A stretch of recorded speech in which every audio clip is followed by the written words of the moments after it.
What's up, everybody? Gonna bring in Adam Peak, get things started tonight. Sunday Night Ballers, welcome in. No, everybody's just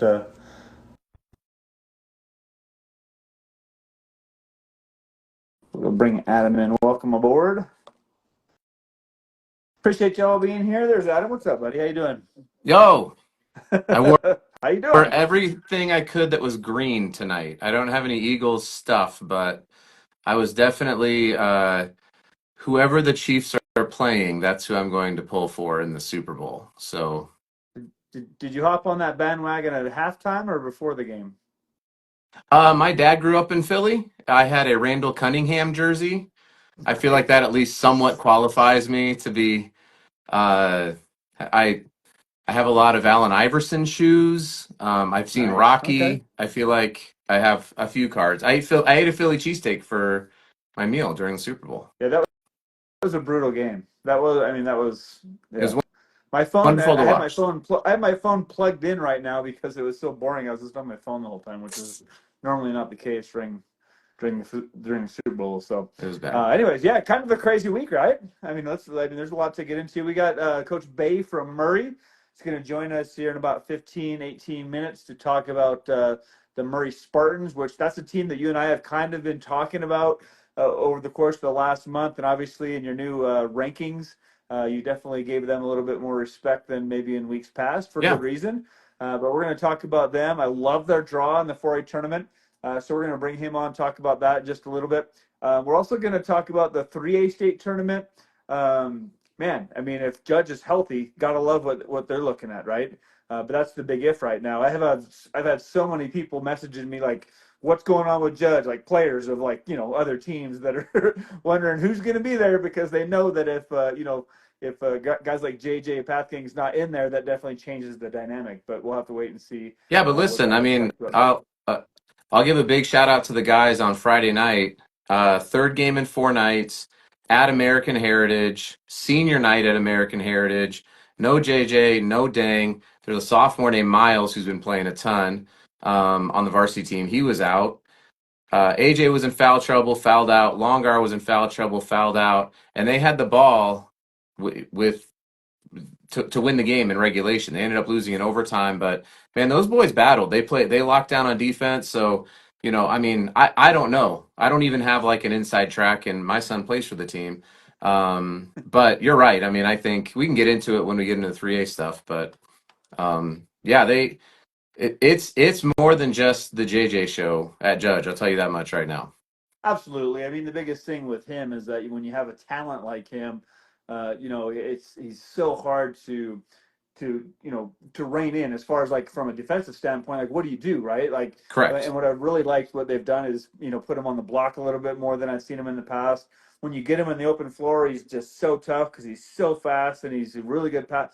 I mean, he definitely adds a lot to that team. Well, and But he's obviously, they have probably guys, right? shooting he's probably shooting 45% from three over the last like 7, 8, 9 games. Like he's absolutely filling it up from three. And so you add that in the half court where I think teams are kind of playing back because he wasn't shooting it super well at the beginning of the year. Well, that all changed. And once that changed and you had to get out and try to guard him on the perimeter, it was it was it was it was tough. I mean, listen, he had 27 against Wasatch Academy, and they were doubling him. Like these are all 4 or 5 star Division I players, and he And still he's hit cooking five or them. six threes in that game. So yeah, I mean, don't get me wrong. Listen, JJ, in my opinion, JJ is the best player in 3A when it comes down to Mhm.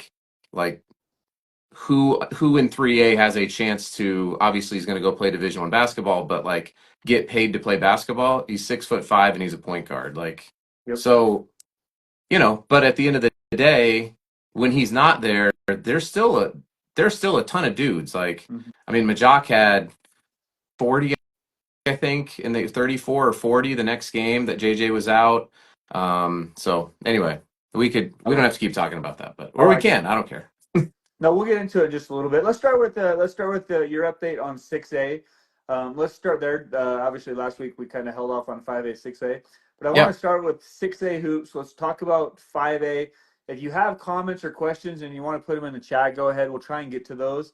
I do want to talk about the Orem-Timpview matchup just a little bit, and you and I have kind of talked offline about this.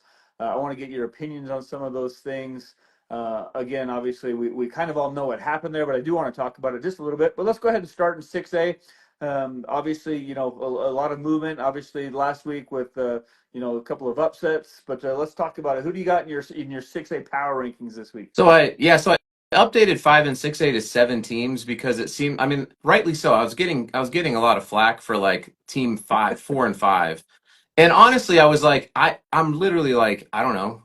Because like 4 through 7 It's always sort wide of felt open. like, yeah, it's super wide open, right? And so Harriman's still up there at the top, even though they lost to Corner Canyon, but I think like their full body of work still has them up at the top. But I think that game probably showed, hey, it's not the Harriman Classic here, like, and then Davis is just playing on a they had really the one bad game at Layton recently, but Davis is playing at a tremendous level. Coleman Atwater might be the 6A player of the year. I mean, Yeah, I agree. he's so I got Davis 2, Layton 3. What more can we say about Bingham though at 4? Like My gosh. these guys, Parker Snedeker, Lucas Neidig, the big Yeah. guy in the middle. I think everybody, me included, we've talked about this. I thought, all right, Luke West is out; they're going to fall off. They have not, and they're extremely well coached. They play a very good brand of basketball. So I have them at 4. I moved Corner Canyon up to 5 because when you knock off the top team, and I think they're figuring out how to not just rely on Noah, but they're starting to get some other guys involved, and that's not good news for 6A. I mean, Well, I think they what happens is, I mean, and I kind of mentioned this earlier this week, is that obviously, and I know Noah's a team guy too, right? He scores a lot of points, he takes a lot of shots, but as you've seen over the last few weeks, the scoring has come down a little bit. Other guys stepping up. Brighton's had a couple of games where he led them in scoring. You had Mortensen led them in a game of the score. It led them in a game as far as scoring goes. What happens is that you can't all of a sudden start face guarding and running a double at one guy all the time. It spreads it out, right? Like you've got to pay attention to these other kids, which makes the team more dangerous. I think they're onto something there, and I love to see it because that's a dangerous team. Now down the stretch, you still have the guy that yep. if you need to go get a bucket, we can go get a bucket. So, but throughout the course of the game, I just love the fact that some other guys are getting involved. That makes them so much more dangerous and harder to game plan for, right? I mean, you're going into there saying, hey, we need to stop Noah Bendinger. Now all of a sudden you're saying, okay, we need to slow him down the best we can. We cannot let these other guys go off. You can't let Mortensen hit 4 or 5 threes, or some of these other guys get crazy, because if you do, you're probably going to get cooked. So definitely Yep. like what they got going on. And then Region 3, I don't know what to make of it. So I have Lone Peak and Lehigh 7, but the fact is, like, I feel like on any given night, anybody in Region 3 is going to beat the other team. I don't. So it's like American Fork is 2-0 against Lone Peak, right? But then I think Lone Peak just beat Lehigh, like they won like 3 out of 4, and then the Westlake is right there, like they've been in the top 5 before. So and Sky Ridge is still a super competitive, like they're. So I feel like with Region 3, there's nobody who's really emerged as like the top contender in that region, and because they've been playing each other, it's like I don't have a real strong gauge on like how are they compared to the rest of 6A. So, having Lone Peak and Lehigh at sort of 6 and 7 is really just me saying like I don't really know. There's 2 teams in Region 3 that are probably in the conversation for the top 5. I couldn't tell you which one on any given night. I have no idea. Think about this though. I mean, if you're in the state tournament, you get matched up with Lone Peak. Obviously, they have Crew Fotheringham. They've got good guard play. They've got Taylor, who's been shooting it really well. Or you get what matched up with Westlake. Obviously, you got Simon Sua, you got Hadfield, you got some of those guys that have the ability to light up. They played well all season. Yeah, Or great you get great Lehigh, Anderson can facing get 40, right? 100%. He had a great game that night. Then you got Lehigh, who obviously has got Easton Hawkins and those boys, and then you got Pleasant Grove, who spreads it out. You have a lot of guys on different nights stepping up, and they just took Westlake to the. I think it was Westlake on Friday night to the woodshed. and then Mhm. American Fork. I mean, and then Sky. I mean, who wants to play Skyward? Who thinks Skyward is going to be an easy game in the state? To your point, like Region 3 is like, I mean, Skyward is last place at 11-10 overall. I mean, I what are we know. talking about here, right? With one of the best players in the state. Exactly. Yeah, McDonald's All-American nominee. So that's where I had 6A. I think 6A to me is is pretty wide open. And I know that you talk about tiers, so I'm kind of like Harriman Davis right now are in their own tier. And then I there's like like it. I feel like there's like 8 teams that are in tier I 2 now. It's like like it. I don't know. So that's what I had in 6A. Here's what I like about Davis, and I watched the game on Tuesday night. I was on a treadmill in Cancun, Mexico, walking while I was watching that game. So what Whoa, I like about Davis, big time. yeah, right, Jeez. right. That's my dedication level to high school hoops here, right? Um, the point is that Davis in the half court is very good, and I talked a lot about late, and I talked a lot about how they like to play in that chaotic style. What I liked about Davis is that Davis slowed them down a little bit. I was frustrated with the Leighton guards that were ball watching, right, away from Atwater, and all of a sudden he slips behind him and then bang, that three's off. It doesn't need much. I mean, that three's catch and gone. And so they let him get loose a little bit early. But what Davis did really well is they slowed it down, and I think in the half court they executed at a really high level. In the state tournament, I think you have to be able to do that, right? I think Harriman does that really, really well. I think Davis does that really, really well. And so it'd be interesting. I think Bingham does that really, Hmm. really well. And so to your point, I mean, 6A, you've got a lot of teams there that honestly, like, I wouldn't be surprised, to your point, if there's 7 or 8 teams that are vying for that Final Four. Like, I just wouldn't be surprised if You any of them are in there. you could see an 8-1 matchup and Harriman lose to Lone Mm-hmm. Peak. You know, I mean, I don't. It's All day. like that's not going to be surprising. So, No. and I think it's a testament to the level of basketball that we have here in the state. Honestly, like we just have from in every class. Like talking about Leighton and Carter Miller as like potentially a player of the year, and kid's a sophomore. It's like it's it's crazy the level of talent we have here. A lot of good basketball there. Let's jump down to 5A real quick. I know we got Coach Beh. We can wait and put him on in another 5-10 minutes. We get into that 4A tournament. Let's jump to 5A real quick. Obviously, let's start with the matchup, right? We had Timpview versus Orem. The other night, obviously, the crowd was insane, packed to the gills, standing room only. Obviously, Orem pulled away there late in that game, got a lead, 6 to 8 point lead. And at the end of the game, obviously, most people have seen the video. I'm not playing the video. We're not going to mention names here. But what happened was, obviously, you have an Orem player that pushed another player to the ground, and it looked like he jumped on top of him, whatever. Hmm. The biggest question that I've been getting is will the Utah High School Athletic Association, because there was no technicals there was no ejections given in that game, right? Which was Yeah, surprising to me. Like, I think they gave a tee to each team, and then I think the Orem kid shot the 2 free throws, and then Orem actually got the ball, which was surprising, right? I Um, yeah, I didn't see that, but that's what was crazy. what is your thoughts on? I mean, obviously that just can't happen, right? No. Just can't happen. And so I want to get your thoughts on that situation, how it transpired, and just the overall, like, why does that happen? Like, how do we get to that point? Well, I mean, you got like it's obviously a big rivalry game. Arguably the two best schools in the state. They're battling it out. The crowd is amped up. Everyone's kind of supercharged with adrenaline and emotion, and it gets the best of you. Like we've all been competitors, and unfortunately, it does happen in basketball. Like not as much as it probably used to. We're not talking about like Bill Lambier and like freaking Kurt Rambis going at each other, just fighting. If you don't know those two guys, you're fine. But I think the kind of the aftermath is there has to be suspensions, especially if you instigate a fight, you need to be suspended. And if you leave the bench and you join in the fight, you have to be suspended. And I don't mean that to be like, oh, I think that like everyone needs to get what they got going to them or whatever it is. It's just like you need to know that there are consequences to that action, right? So like if you're going to leave the bench, because that could have gotten a lot worse, And if you're going to leave the You're right in bench, front of a student section correct. and there's cops there, right? I mean, you have a very dangerous situation. Yeah. And so I would expect like that there's going to be suspensions coming from that. And we'll probably find out Monday if I had to guess. I know they want to try to get to that pretty quickly and review all the film and all that stuff. And like you said, I'm not here to put anyone on blast or say like it was this kid's fault or whatever it is.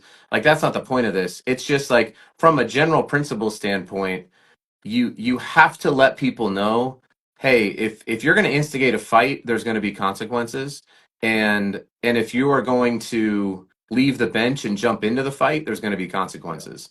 I'm surprised because I've told you before, the last high school game that I have ever coached and will probably coach in my life was a 1A high school game where there was a fight, I guess, but there were some punches thrown, and I had to jump in the middle and I had to get people, but the entire team left the bench, and it was in the first half, and the officials called the game. Hmm. They said everyone is ejected from the other team. We had nobody leave the bench, and so I won. We were victorious by forfeit.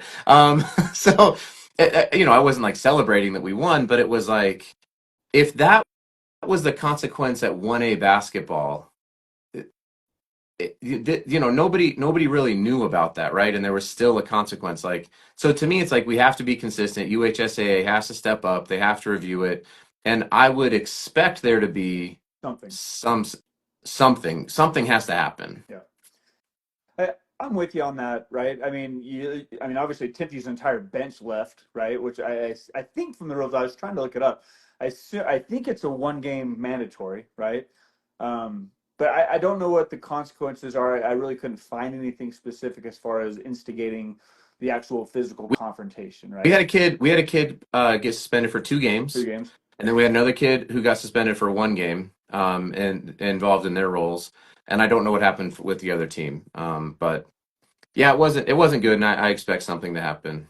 Yeah, I mean, here's the bottom line: like that just can't happen, right? Nope. Obviously, I understand the rivalry and the trash talk and all that stuff, but physically, it just cannot happen. You can put yourself in a situation where you make a decision that could be life altering, right? Not only for you or for the person that you're engaged with. Somebody comes out of the stands. I mean, it's just a bad situation, right? I mean, it's a basketball game. It's a high school basketball game, and so I think in the future, and obviously, I imagine that the coaching staffs and the parents and they've all done their jobs as far as teaching Yeah. and making sure that the expectation is there going forward, right? I know that that's the case. And I've had conversations with the Orem coaching staff over this weekend, and they've definitely, were not a fan of that happening. They didn't like it. They hated it. It's not who they are. Obviously, is the message, and obviously they're fine with whatever comes about, right? And so again, unfortunate, right? I mean, good kids all around, great basketball. It kind of marred a really, really good basketball game. Two talented teams, two talented coaching staffs. Yeah. But Can again, I can I address this comment real yeah, quick please do. from Hiram Finch? I think the reason why the rule is there is because the more people you get involved in a fight, they may not be peacemakers. They might be instigators as well. You don't know, and you invite more chaos onto the floor. So it's the reason why it's happening is you certainly don't want fans getting involved at all. You don't want it to spill over into the stands, and so the officials and the coaches and the players on the court, you would hope are able to step in and be peacemakers and limit the action. But if you have all of a sudden 20 more guys who are now supercharged, you don't know if they're just running on the floor. Like guys can get hit. I mean, and to your point, like I was thinking about, I think it was Kermit Washington and Rudy It Tomjanovich. If you was. ever look that up on YouTube, and I think it was Rudy Tomjanovich, his playing career ended Yep. Yep. because of a fight on the court. So this isn't like, oh, it's just kids being kids. Like you can actually end somebody's life. I mean, not their, well, you could, Good. but you can end their playing career. Yeah. So 100%. So, I mean, to kind of wrap that up, obviously, we hope that nothing like that happens in the future. But again, it's a high school basketball game. yep. And honestly, I'm obviously we rely on Deseret News for a lot of information, right? I was highly disappointed that they chose to show the photographs that they chose to put out there, Hmm. right? Like like really, like, do we need to see the actual photo? Like, do we need to see that stuff? No. No. Obviously, somebody in the chat said they're 16 to 18-year-old kids. Yes, they are, and they're still accountable. But again, do we really need to show that, right? And that's why I Yeah. chose not to Yeah. show it here. And I know you didn't as well. And I was a little disappointed that they chose to pull up some of those photographs and use it on their story. I'm like, what are we doing? Like, what are we doing? Anyway, all Hey, right, so let's talk on to about better your. things. I can quickly go through, and then I Yep. don't know when Coach Beh is going to be joining us, but I'm excited to talk with him. Yeah, absolutely. So top two remain the same. I've got Orem and Timpview, and then it got a little bit tough. I moved Highland up to three. I think they've responded really well from their loss against Brighton. When you look at what they've been doing here at the end of the year, I think that they're playing some of the best basketball. And to be fair, let's not take anything away from Brighton, because they're showing that they're not a Oh yeah, team that's going to be an easy out at yeah. home. It's like They've losing a got three road guys that game. can go for sure. Exactly. Yeah. Yep. Um, and so I've got Highland at three, Olympus at four, Bountiful stays at five, so that's kind of rounding out the top five. Juan Diego six, and Springville at seven. And I wanted to put Springville in here at six or seven because they're just quietly winning a lot of A games. lot. And similar to Highland, right? If you are Timpview, let's say you're Timpview and Springville has the 7 seed, and you get them, you are not stoked about that draw. No. Because you got the rivalry stuff going on. There's a high level of talent. They're not. I believe that they've already played each other this year, and Timpview has won. Yeah. But it's a weird season. Different things happen. So I do think we need to talk about the Red Devils of Springville, and just they're playing some really good basketball right now. Juan Diego wrapped up region undefeated. Bountiful still at the top of their region. And Olympus, even though they took the loss to Alta recently, again, just so I still think it's Orem one, tier one, Timpview tier two. I like it. They have to be, right? And then there's, I mean, Highland probably has an argument to be right up there with, but you just have this team, this again, kind of like 6A. There's a glut of teams, and similar to 6A, I legitimately think that there are a lot of teams who can go in 5A, and it's going to be a fun tournament. Yeah, I think that I think that tier one, obviously, in my mind would be Orem. They beat Timpview twice. Springville at the end of this week is taking on Orem. That'll be an interesting matchup. We'll kind of see where those guys stand as far as their ability to compete with Orem on that. But I think, like you said, you got a bunch of tier two teams, and then tier three teams. There's a lot of them that I honestly would not want to see in round two of those playoffs, right? Mm-hmm. Or obviously in that quarterfinal round, because you're talking about teams like Brighton. You're talking about, some of those, 7, 8. Skyline's gone out and beaten some teams. Woods Cross out there. Woods You got Cross is going to go beat some teams. Viewmont, who's getting healthier and healthier, right? Obviously, Dres Jensen. This was surprising to me, and I love Dres, and I've known him for a long time. I love his family. He became the all-time leading scorer in Viewmont history. And what I was shocked about, and that's, it's no slight on Dres, because I've seen his career and how they've chosen to play the underclassmen. Like, there's never been a 1,000-point scorer at Viewmont. Oh, because he set the record at 918. I was like shocked. I mean, obviously, there's been some good players that have come through Viewmont, but that kind of surprised me. But shout out to Dres. I mean, he's a great kid, and he's going to have the opportunity to play at the next level. But again, they're one of those teams that you're gonna find out. They're they're gonna send you packing because they have some guys that can go. yep. Cypress is another team I put in that category as well. You probably don't want to see those guys anytime soon.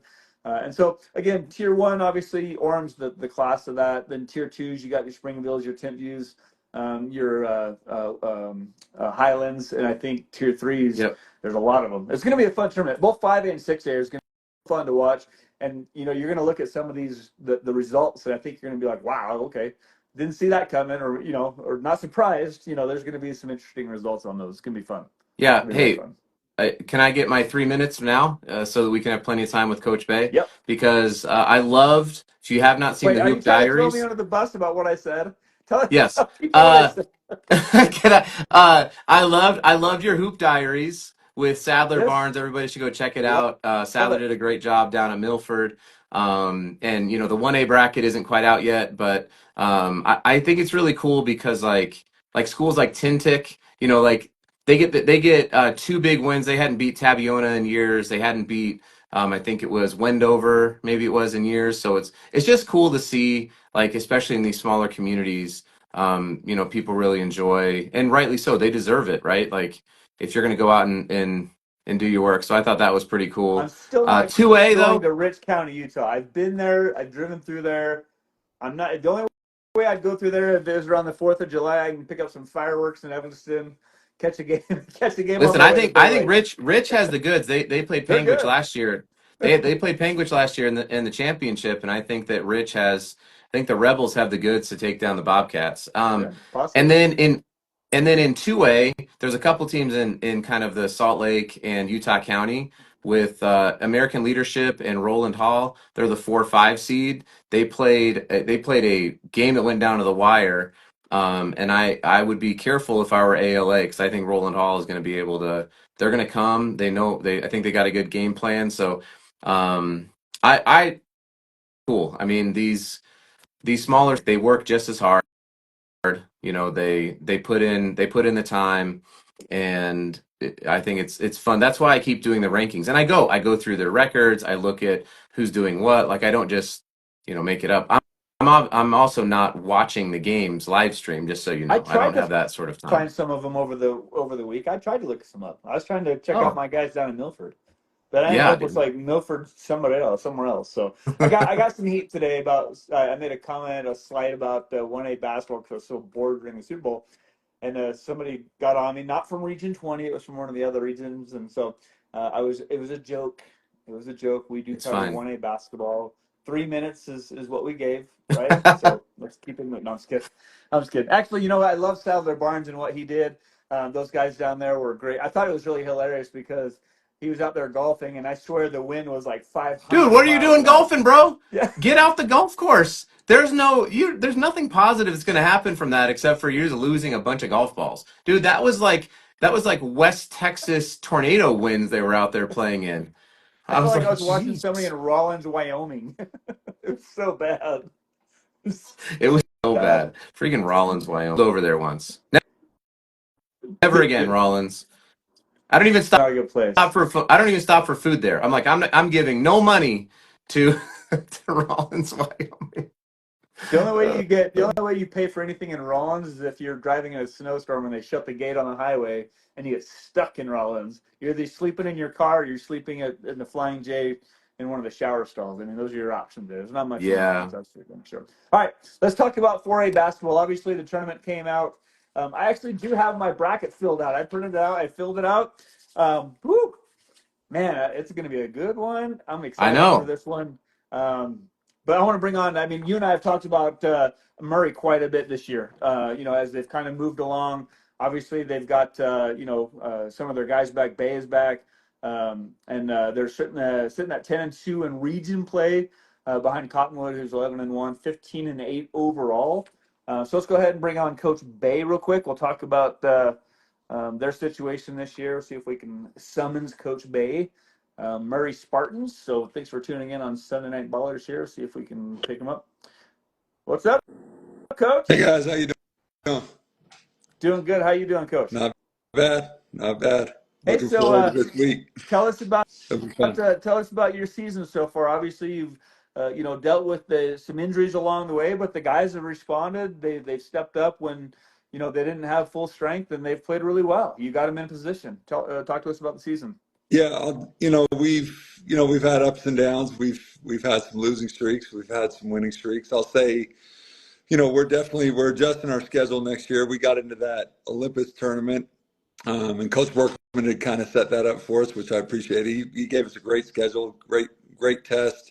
But I don't think we'll come off a 6-day break and play 4 games in 5 days with no practices again. Lakin, Lehigh, and Olympus. Three. Yeah, yeah, yeah, You're yeah. And so it asking was, for it. and then we had some injuries at that time, and we had, like Damani Wilkerson went down in the first half of the Olympus game. And, there were just, we had things that kind of made that stretch rough for us. We had just lost our last game right before the break was Cottonwood at Cottonwood, and we lost a heartbreaker there by 1 point with a free throw at the end of the game. And, we were right there with them, competing with them tough. And that ended up making the difference in the region championship. They had one loss, Yeah. we ended up with two. And so, we were right there. We were real close. Our kids are real hungry for the state tournament, because we feel good. And I'll tell you that these kids are very, very capable. Mm-hmm. It's the old saying, it's not X's and O's, it's Jimmys and Joes.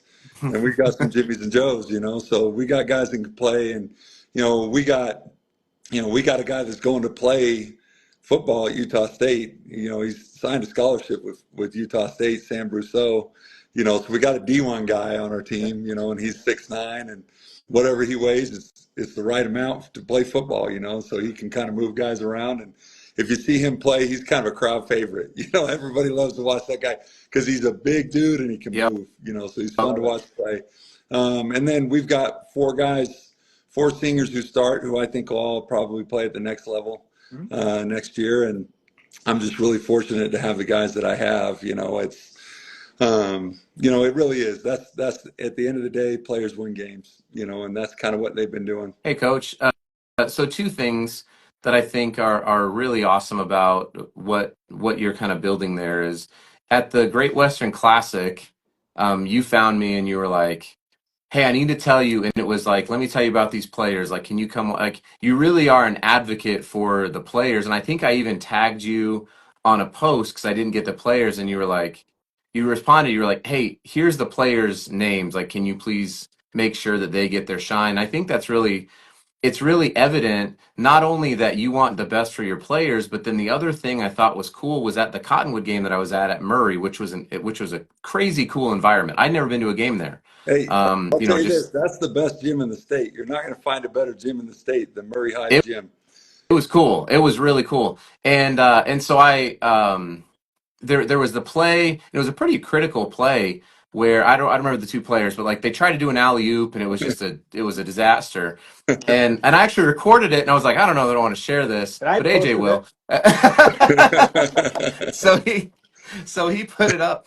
But but the aftermath of that I really respected as a dad and as a coach was like you took both of them aside, like you took them out of the game, but you didn't berate them, you didn't, but it was like you had like there was a high accountability for the team across the board. Like it doesn't matter if you're a starter or if you're the eighth or ninth guy, like it just seems like you have a team that plays with for each other, and you have a team that is held accountable, but they're also given opportunities to go out and right the ship. So I just wanted to tell you that would it seems really strange to be like those things really stuck out to me, but they truly did. So I just think it's really cool what you've got going. It's your first year as a coach. I mean, you had big shoes to fill with Coach Yeah. Workman. So it's pretty cool to see what you got going on. Yeah, and I'll tell you that, so the four kids I'm talking about are Damani Wilkerson, and he's our leading scorer, and he's a kid that he's a great scorer.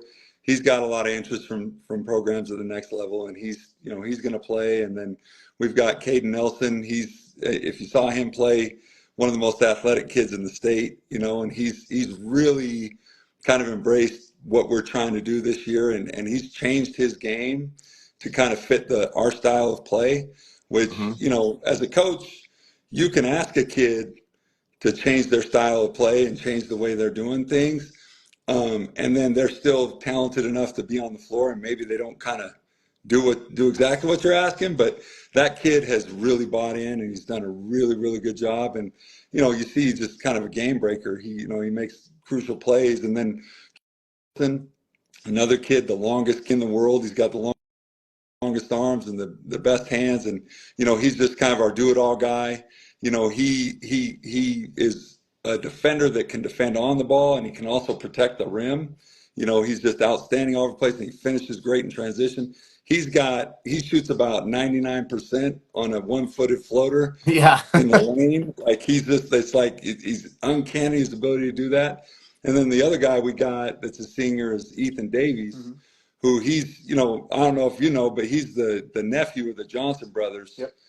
From Murray High that played at Utah, won a state He can jump a championship lot there. better than Jeff can. Yeah. I know that.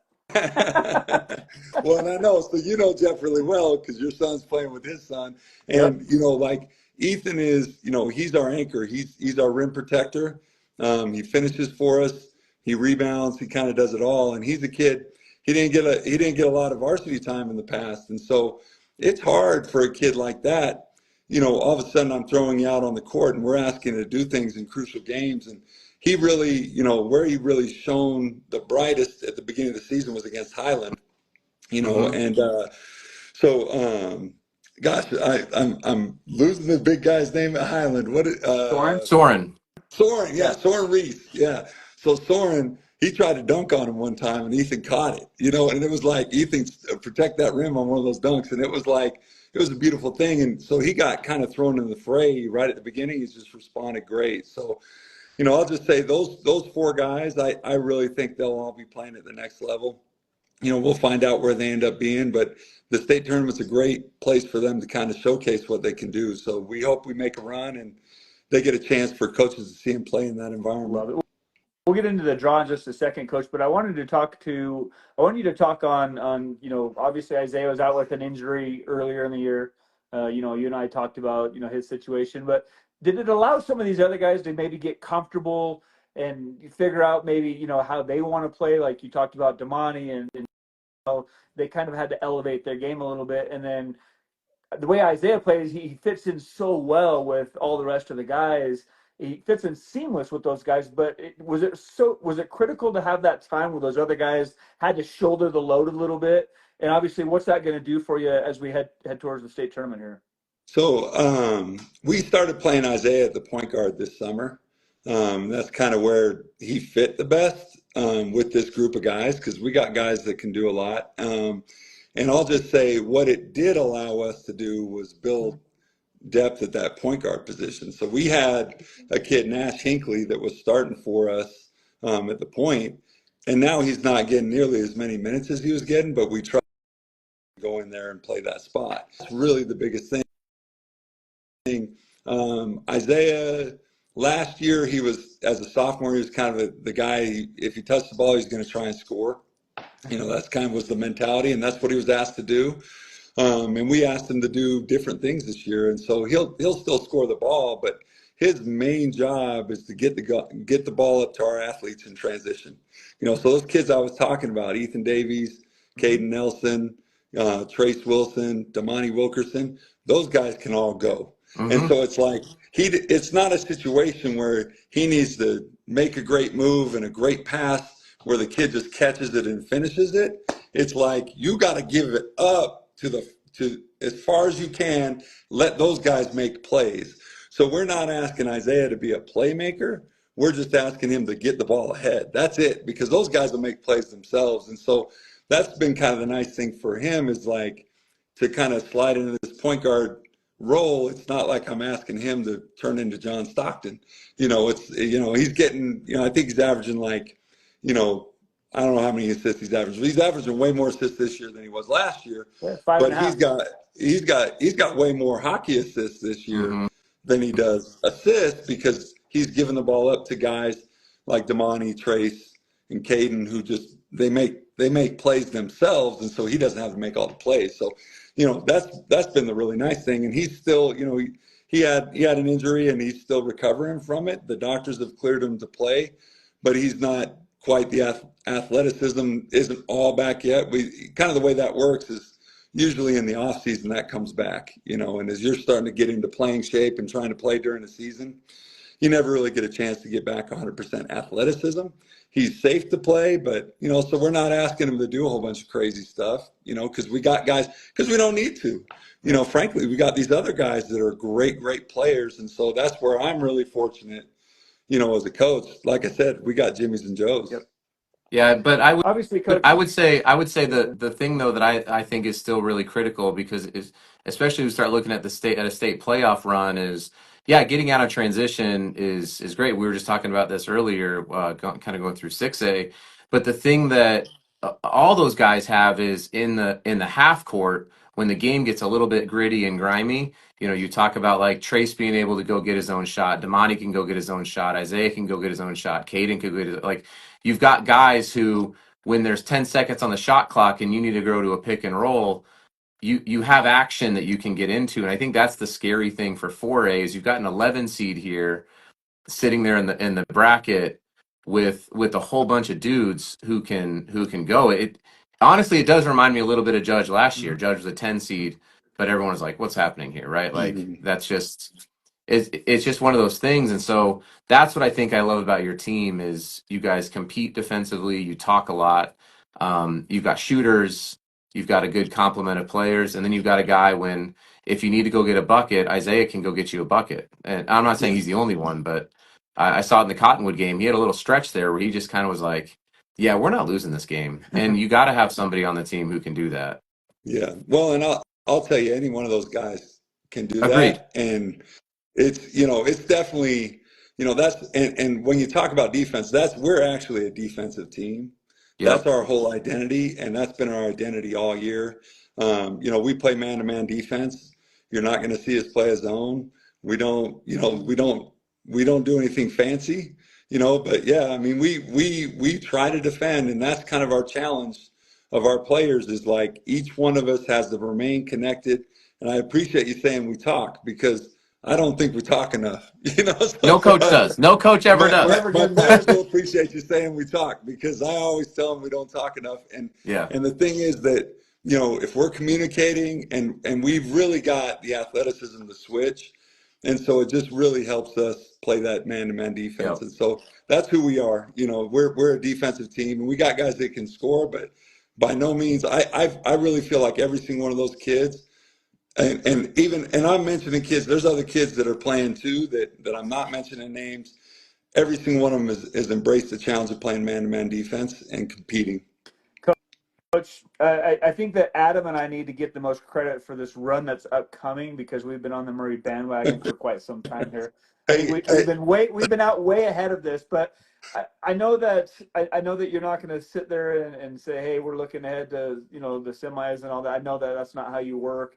It's hard for the kids not to look ahead, right, and say, hey, we got one heck of a draw. So allow me and Adam to do that. We let, love your let me draw. say this. Let me say this real quick though. Do you realize who we play in the first round, first two games against Stansbury? They played us tough. We won by 3 at their place at Stansbury, and they had free throws at the end of the game to tie it.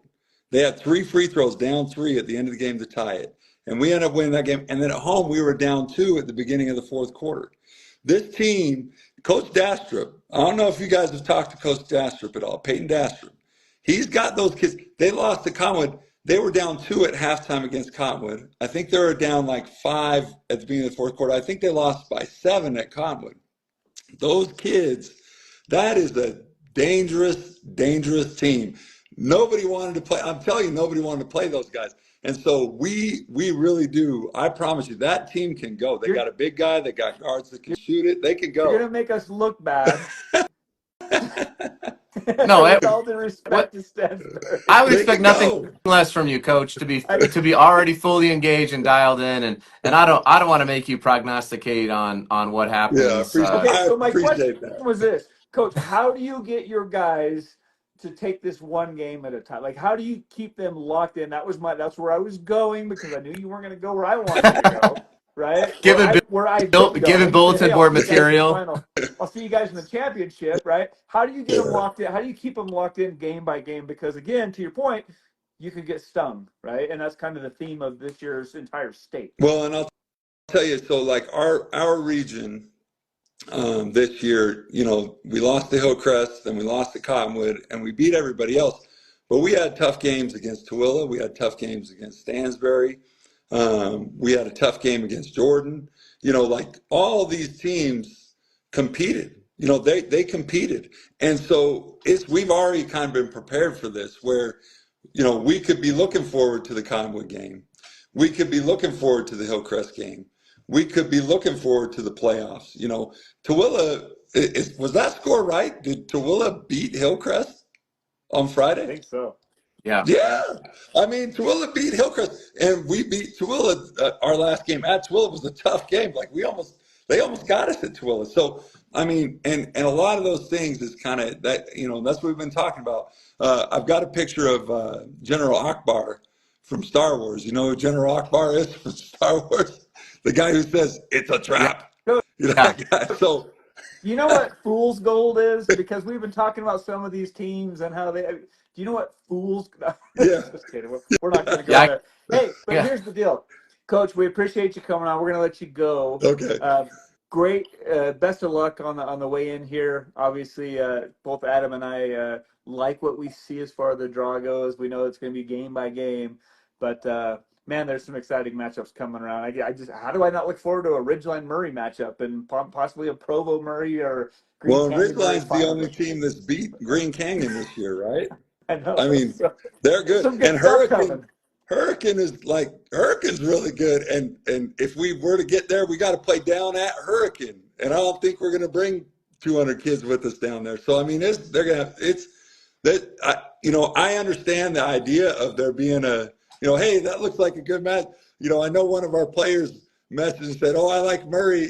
Like we got a good draw." It's like, oh my gosh, guys, we're having a conversation tomorrow about that, fellas, Yeah. because Stop listening to Adam and AJ.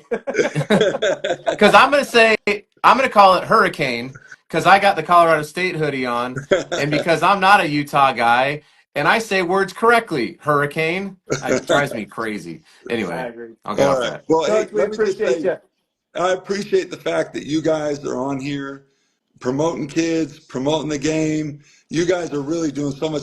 The kids all love to see the things that you guys say about them. And, we haven't had this kind of coverage for kids in the past. I feel like the KSL guys always have done a really good job. Deseret News has done a really good job. But we haven't had this Instagram presence that you guys have had. And so I just want to say thank you from the bottom of my heart. The kids love it. And you guys are so selfless in the time you put into it and the way you cover. You guys both got your own kids and nobody would know it. Yeah. And you're covering all these other kids, and I really appreciate you guys doing it. So thank you. Appreciate that. Our pleasure. Our All right. pleasure, Coach. Have a good Have night. a good one. All right. You too. Thanks, Coach Beh. Thank you. Coach Beh from Murray. How good was that, Adam? I like that guy. He's a great guy. That was great. Great guy. And again, we appreciate I Coach got coming Murray in on. the championship. Look at this do draw. it. Coach, we'll see you in the championship. Devontae, I say it. Don't listen to him. We're gonna see you in the championship. We're so in trouble. I That's know. not cool. By the Um, way, who do you got on the chat? Who do you got in your final four and 4A? Let's because we need to I get to do. 3A. We got 12 minutes left before we get yanked out of here. We need to get through. Yeah, we got 12 minutes. So I've got Murray. Okay. And I have no idea. I mean, is Timpanogos healthy? I don't know. From what I've been told, I think that Jackson McQuiston will be back. I think Okay. they get past Cedar regardless, right? Yeah.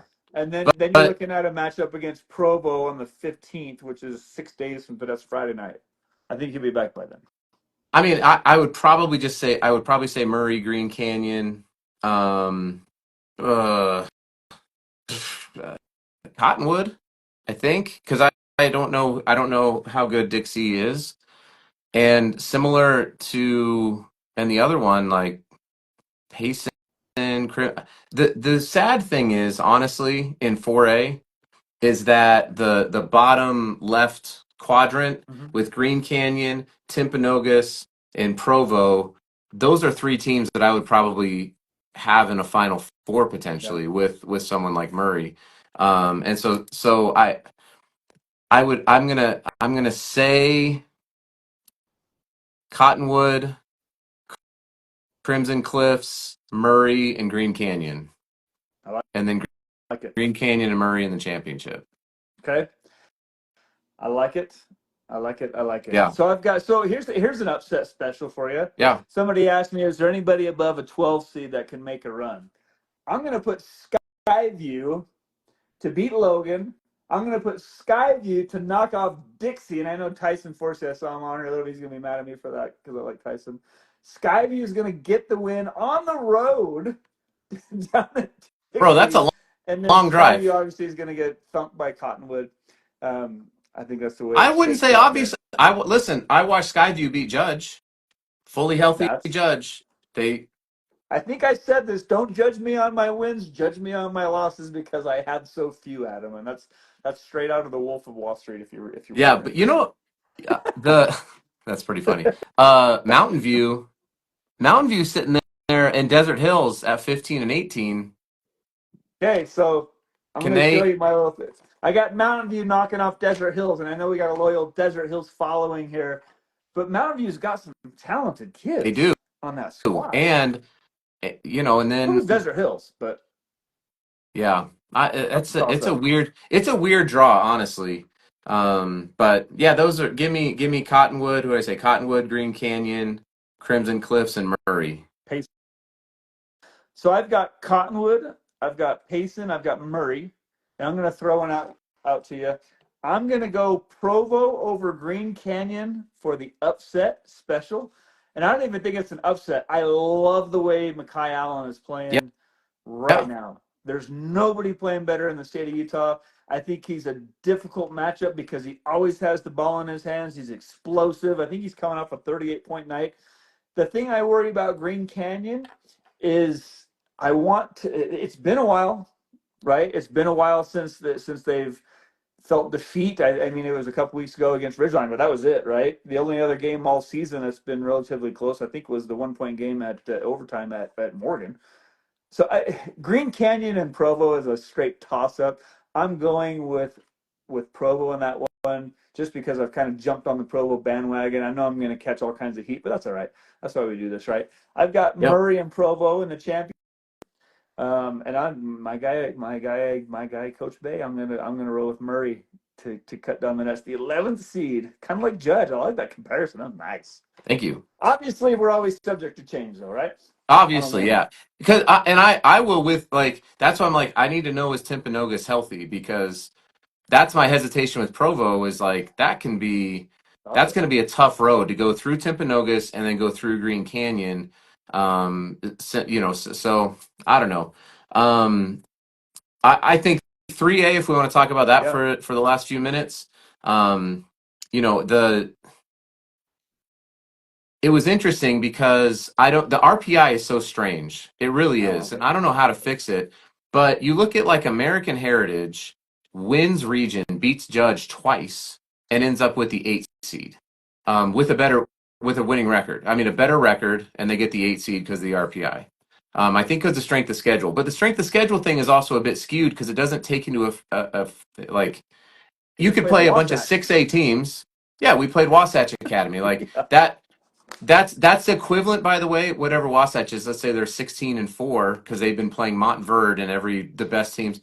They're 16-4, and Judge goes and plays them. And then if you're a 3A team and you go play a 16-4 team, if you're Canyon View and you go play, Manti, or you go play a 2A school and they're 16-4, it's equivalent.